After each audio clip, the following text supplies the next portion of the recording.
Welcome to Indian Union News. Today, our guests are Sanjay and Sumit Agarwal. They are chairs of AIF Gala 2023.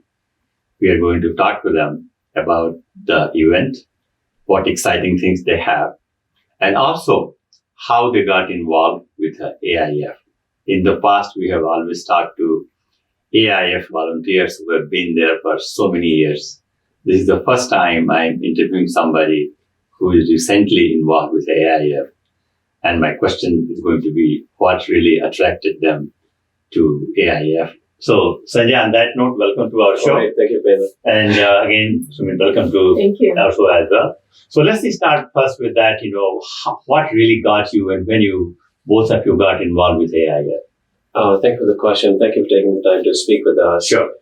I think really we have heard about AIF for a long time from our friends, people we know who have been involved with AIF and they have done different things. We directly never really got involved. And then a couple of years ago when COVID started, the need and the urgency of the matter just seemed like we needed to get involved with an organization that is doing real work on the ground. It's not just funding something, it's real boots on the ground, helping people. That's when we got involved, and some of the friends that we knew brought us in. And now we've been involved seems like almost 2 or 3 years with them. So now you're getting involved with AIF and you get involved right away at the chair of the gala level. So how this happened and what you are looking forward to? Yeah, so a little bit of background in terms of getting involved with the AIF was, the passion and the urgency that came with it. What really drew us to AIF was its mission of having the 3 pillars of education, literacy, health, and livelihoods. And we both come from backgrounds where education has been on the topmost front and center of AIF's, of our, family's mission. So what drew us towards AIF was also the clarity in the mission. And with the gala, we hope to bring that forward as well. And talking about education, both of you went to Siram College in Delhi. Mm-hmm. That's where you met as well. Correct. So long connection there going forward. Right? Yes, that's right. So now, Sanjay, tell us a little bit about yourself first before we get into the gala. Yeah, sure. So I grew up in Delhi, as you said, and went to Shriram College of Commerce. Then I started working in the Middle East. So I did my CA with his chartered accountants in India, and I got recruited by Ernst & Young for their Middle East office. Worked there for a few years, and then they transferred me to Boston back in the day, in the .com days. Mm-hmm. And I came here and started working in the Boston office here in Copley Square. Continued to do that, and now I work at my current company called American Tower. We are a telecom infrastructure company, and my background is in finance and global policy. So I did finance for a long time, and now I work in the policy area, working on a lot of international. That's the area that I work on with a lot of governments and see that the policy is set up right for our investments that we care for. So I think someday we should talk about tower REITs as well for our real estate publication. Sure. That's a very exciting hard topic, right? I would love to do that. Thank you. Okay. So what about you? So same here. I have a background in technology and business, and after working in corporate world, for about 15, 20 years, 5 years ago, I decided to find my own startup. And we co-founded FinHive, which is a financial education literacy company. So we provide financial education to women and youths and young adults, much needed in that space, as well as on the entrepreneurial side. I work with women-owned businesses, women entrepreneurs, and help them go through the financial strategies and daily, pricing decisions that they have to make in running their own businesses. Excellent. So now, Sanjay, let's talk about gala now. AIF. When, where, and what are some of the highlights of the gala? Yeah, sure. So I think first of all, gala is on April 29th. It will be at Renaissance Waterfront, Boston. Should be a lot of fun. We are excited, and the theme this year is going to be imagining new futures, which is what we are really hoping. As we talked about, we got involved. during COVID, and hopefully, fingers crossed, now that's behind us. Yes. And there's a lot of work AIF did, which we were very impressed during that period, working with the communities. But that's one piece of it, and now they are going to do, as Sumit was saying, education, livelihoods. There is a lot more need. So in the future, hopefully, the future is brighter, and the organization can continue to work with that. Yeah, I mean, for the gala itself, we would love to see a lot of our friends and folks here in New England, and we have a great evening planned. We were co-chairs last year, so this year we have we're more relaxed, but at the same time we're hoping that we kick off with the networking hours, so there's a lot of opportunities to meet people. And then we have entertainment planned, so hopefully that will come out soon. We're keeping it under wraps right now. That's the one thing I have noticed, that it's a great networking place where Yes. everybody, you go there and you meet, and you've been wanting to meet for a long time, and here everybody's there. So Yeah.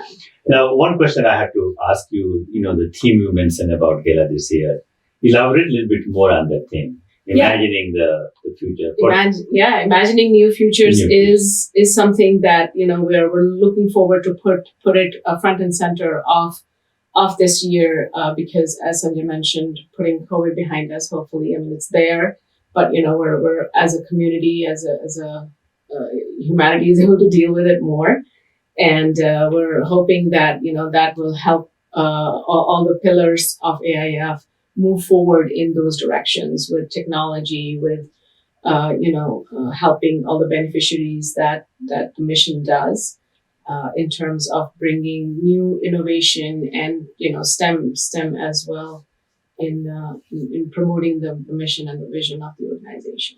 And roughly how many people are involved in organizing this gala? There must be tons of people. There is a Takes ton a of people. village. Yeah. Yeah, no, definitely. It's not just us. It's everybody. It's at the office. It's our board. We have a great, very lots of wealth there in terms of their knowledge, their background, their passion. We have, as you mentioned, board members that have been involved with the organization for so many years. So they are definitely helping us, guide us, and they're advising. So now I'm really, in a way excited because everybody I have interviewed in the past from AIF, they have been there for a very long time. So I want both of you to share your experience as somebody who had just joined AIF in the last 2-3 years, and how it has been enriching your life, how it is giving, you are getting benefit from this charitable cause. Mhm. And what you will advise to other people in getting involved with AIF. Yeah, sure. So I can start. So one of the things I did more recently was I worked with the World Economic Forum. Mm-hmm. I did a fellowship there and really got to see sort of the power of partnerships and working together as a community. And as Sumit said, everything that AIF does, it takes a village. So there are lots of different things that they do, working with community, with the civil organizations, with the governments, with corporations more and more. And as we saw that, we said, this is making a real impact on people on the ground, and that's important to us, right? I mean, sometimes people just think about we are giving back, but doing that work is also enriching us and giving us that satisfaction of really uplifting the communities, and that's important to us. So that's what we look forward to, and some of the examples, and we've not had, unfortunately, the chance to go to one of their missions and see the projects that they're doing in India. But we have seen some of the videos that have come back from the beneficiaries. They work with for example, street vendors and really set up their accounts and their payment systems and how they sell and everything else and how they charge and make money. So those kinds of things are important to us, having worked in technology and finance fields. So we really hope that we are able to continue to give back, and then that will enrich us. Yeah, and for me, I think I've been involved in my communities, not-for-profits for a long time, working through their boards. I'm on the board of Lexington Chamber, as well as outreach committees in one of the not-for-profit CEL. And with AIF, it has given me a chance to sort of re-engage with the Indian community. You talk about enrichment, so that's definitely you not only make friends with the board members, but it also kind of reminds you of how much need there is and how much work there is left to be done. And with AIF, because we can see they have boots on the ground, they run a very tight organization in terms of most of the funding that, comes here, and where it's going. So that has really helped me kind of remind, work that has been done, that needs to be done. And at the same time, just bring, like I said, the pillars of education, livelihoods, and health have also sort of kind of kept us on track with what we want to do in philanthropy. And very early on, even though we've been, involved with just a few years, I got a chance to review the Banyan Fellowship applications with AIF. I mean, that year they got 500 applications. It's such a great program. I had no idea that this was being run.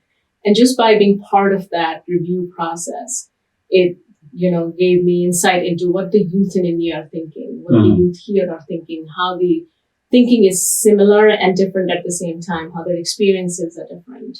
So now talking about India, you said both of you are from Delhi. So how often you go to India? I remember the last time you went. Last time was 2019 for me, 2019. And it was on vacation. So Okay. I haven't had a chance since then. Sanjay, through his work, has been more often. Okay. Yeah, So I now go if very often. I was just there in September. Okay. Yeah. I was there just last month, So, but if you go to India, it is very different India than we grew up in. Yeah. And if you see the growth, the people having wealth and all those things. So how in that context you look at help by AIF to India? Yeah, that's a great question. And you're right. When India is, as a country and its people, they are much more confident Yes. now than they used to be when we were growing up. Also, they're more educated, they're more aware. Part of it is technology, might be social media and other things that they really see now. But I really still see there are gaps, and there are, for example, skill gaps. There are certain things, yes, they may have access to a smartphone or some other technology. There are skill gaps that organizations like an AIF can really provide. And COVID is one example, but for example, there was a need for a lot of hospital beds. There was a need for a lot of ventilators. Those were not readily available at the time. So AIF could really bring those to India. So I think there are incrementally more and more things are being built and more things are getting provided. So yes, India is richer, confident, and on the right track. But I think there will still be a need for organizations like AIF for a long time. When we hope one day there is no need and everybody is really well provided for. But I think that it's a little while away.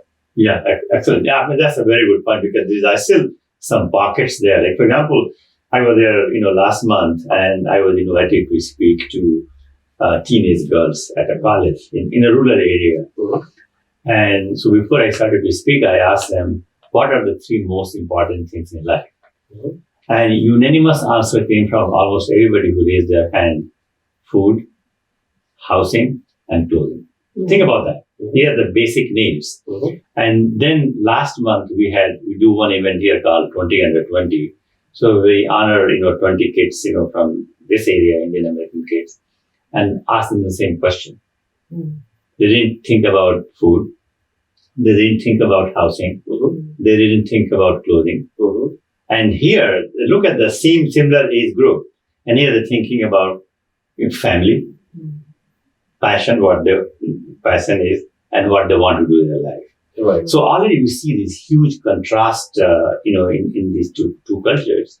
But still people in India, young girls, worry nothing about food, clothing, and housing. So a lot of work needs to be done.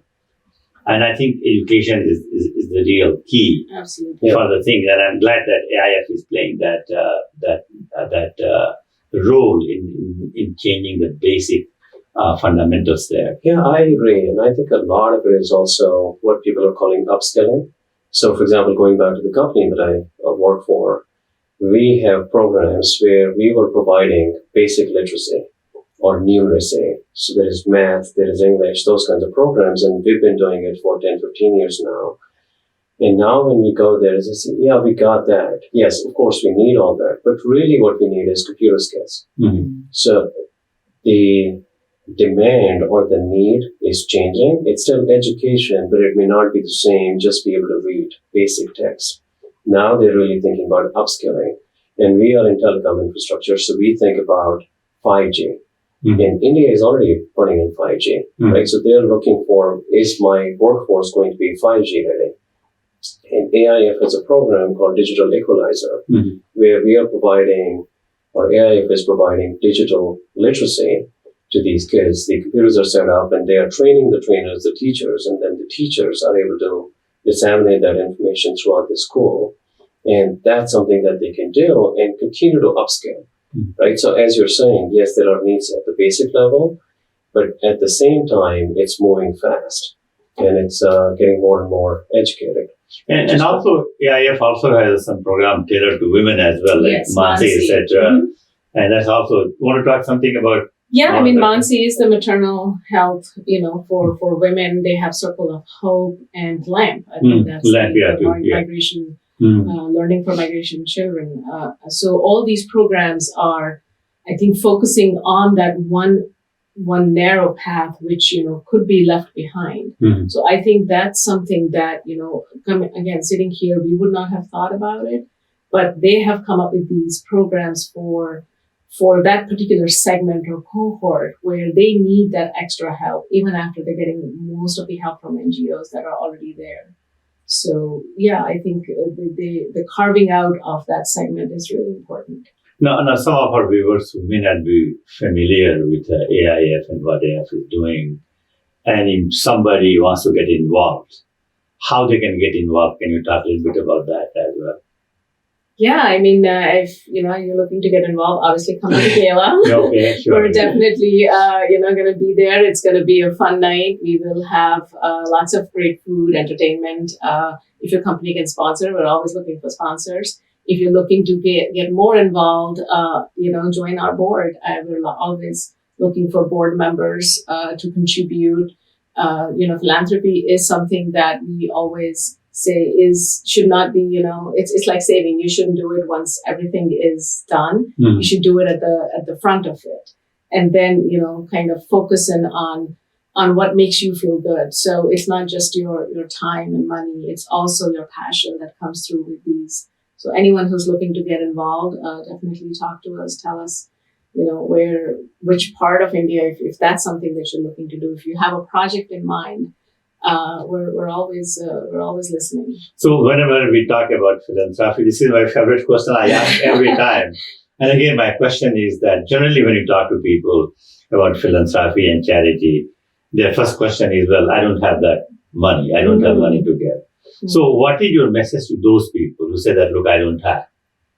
Yeah, no, I think that's a good question. And as young families, we have many demands on our finances, right? I mean, there are many different things. We're trying to buy our houses and pay off mortgages. We're trying to get our kids into education and college and what have you, and different things that we want to build. And to Smeet's point, this is something you have to find in your heart to say, what is it that I really care about?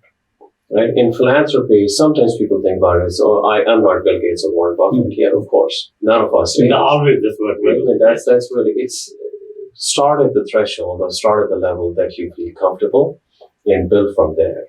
Right? So I in my business school, Dean used to say, you give, how do you know you're giving enough? And you say, you're giving enough and it hurts to give. So, but not everybody has to do at that level. So I would say start where you can and give to the charity and give to the cause that you really care about and build over time. Don't feel the pressure to say, someone else is doing X, I have to do that. But don't not do anything to your point and say, I don't have the same level of wealth. I can't start. We can all start at some level. And that would be my message to everybody. Start somewhere and then go from there. And don't stop giving until you start getting hurt, right? That's That's the really message the I've heard. criteria, right? That's what my business school team used to say, so it has always stuck with me. Okay. What about you? I think it's the same way. Like I said, before I got involved with AIF, I was very much involved, especially with my alma maters. I've always, given back in terms of mentoring the students, the Indian community, as well as any alumni that's willing to be mentored, right? Sure. As an alumni, any students that are willing to be mentored, that's something that I've done for many, many years now. I've always given back in my local community as a parent, as a resident, as a business owner. All these things, there are ways you can find ways. If you have that passion, you can find time, you can find ways. I've been in board meetings that ran until 9, 10 at night. It's disruptive, obviously, but again, if you have stuff taken care of, then you can always find time to do that. Sure. Sanjay, your last word on AIF.